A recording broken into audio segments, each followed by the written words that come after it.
রিজিক বৃদ্ধির প্রায় ৮ থেকে ৯টা কারণ বললাম। এবার আমি আপনাদের খেদমতে যে বিষয়টি বলবো সেটা হচ্ছে রিজিক কমে কিতে বাড়ানোর বিষয় শুনলাম, কমে কিতে শুনতে হবে না। ১ নাম্বার গুনাহের কারণে। যদি কোনো মানুষ গুনার ভিতরে লিপ্ত থাকে তার রিজিকের প্রশস্ততা কমে যায়, সংকীর্ণ হয়ে যায়, স্বল্প হয়ে যায়। আল্লাহ পাকের হাবিব বলেন যার যত বেশি গুনাহ হবে তার রিজিকের বরকত তত বেশি কমে যাবে। তার মানে উম্মতে মুহাম্মাদি গুনাহ বেশি করো আর রিজিক কম খাও, কি কয় নাকি গুনাহ ছাড়ো রিজিক বাড়াও?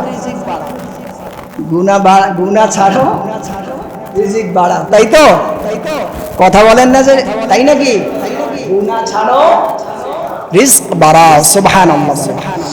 ৩ নম্বরে হচ্ছে যদি কোনো মানুষ আল্লাহর প্রাপ্ত রিজিক খাওয়ার পরে পাওয়ার পরে নিয়ামত পাওয়ার পরে শুকর আদায় না করে, তাহলে শুকর আদায় না করলে সেখানে রিজিক কমে যায়, প্রশস্ততা কমে যায়, রিজিক সংকীর্ণ হয়ে যায়।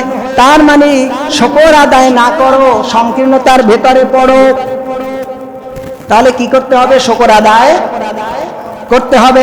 ৩ নম্বরে মিথ্যা কসম খাওয়া। কোন চাকরিজীবী যদি তার চাকরির টাকাকে মিথ্যা কসম খায়, কোন ব্যবসায়িক যদি মিথ্যা কসম করে তার ব্যবসার পণ্যকে যদি বৃদ্ধি করা বাড়ায়, আল্লাহ পাকের হাবিব বলেছেন ক্বালান নবী সাল্লাল্লাহু আলাইহি ওয়াসাল্লাম ইয়াকুম ওয়া কাসরাতুল হালফি ফিল বাই'i ফাইন্নাহু ইউনাফাকু সুম্মা ইয়ামহাক।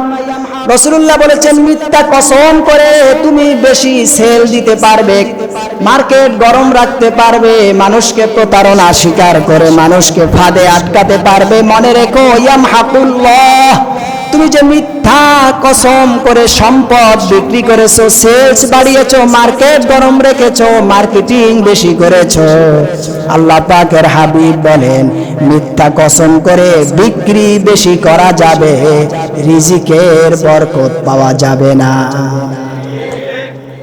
এজন্য কম বিক্রি হতে পারে, তাতে বরকত আছে, কিন্তু মিথ্যা কসম করে আপনি আপনার পণ্যটা মার্কেটে যাতায়াত করতে থাকবেন, আল্লাহর রাসূল বলেছেন বেশি পণ্য বিক্রি হতে পারে, রিজিকের প্রশস্ততা বাড়বে না।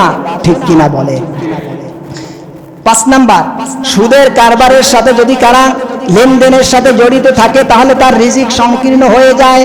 আল্লাহ পাক বলেন ইয়ামহাকুল্লাহুর রিবা ওয়া ইউরবিস সাদাকাত, আমি সুদকে মিটিয়ে দেই আর ব্যবসার ভিতরে 10 ভাগের 9 ভাগ বরকত আমি ব্যবসার ভিতরে রেখেছি, তোমরা সবাই ব্যবসা করো।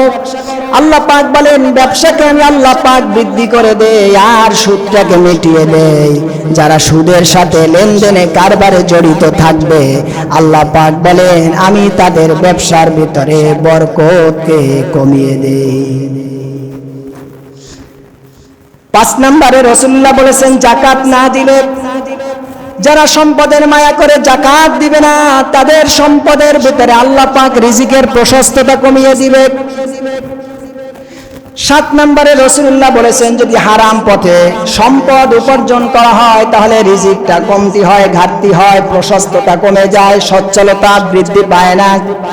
৮ নম্বরে রাসূলুল্লাহ যেই জিনিস আমাদেরকে শিক্ষা দিয়েছেন সেটা হচ্ছে হারাম পথ অবলম্বন করে যারা রিজিক প্রশস্ততা বাড়াতে চায় আল্লাহ পাক তাদের রিজিকের প্রশস্ততা একদিক বাড়লে বাকি পথগুলি আস্তে করে বন্ধ হয়ে যায়। তাহলে গুনাহের কারণে শুকর গুজার না করলে, মিথ্যা কসম করে পণ্য বিক্রি করলে, সুদের সাথে জড়িত থাকলে, যাকাত না দিলে, হারাম পথ অবলম্বন করে যদি টাকা পয়সা ইনকাম করে, আল্লাহ পাকের হাবিব বলেন এই কাজগুলি করলে তার রিজিকের পথ প্রশস্ত নয়, সংকীর্ণ হয়ে যায়। ঠিক কিনা বলে? তাহলে আমাদের রিজিক কি প্রশস্ত হোক এটা চাই নাকি চাই না? যদি চাই তাহলে ১ নম্বরে ইবাদত, ২ নম্বরে তাওবা, ৩ নম্বরে নামাজ, ৪ নম্বরে দোয়া, ৫ নম্বরে দান সদকা, ৬ নম্বরে আত্মীয়তার সম্পর্ক বজায় রাখা, ৭ নম্বরে শুকর করা, ৮ নম্বরে হজ, ফরজ হলে হজ করা, উমরা করা, যথাসময় যুবকদের ইনকাম ভালো থাকলে বিবাহ শাদী করা, ৯ নাম্বার ১০ নাম্বার হচ্ছে গরিব অসহায় মানুষের কাছে কাছে ধারে ধারে গিয়ে মানুষকে তার অভাব মোচনে গোপনে সহযোগিতা করা। বলেন সুবহানাল্লাহ।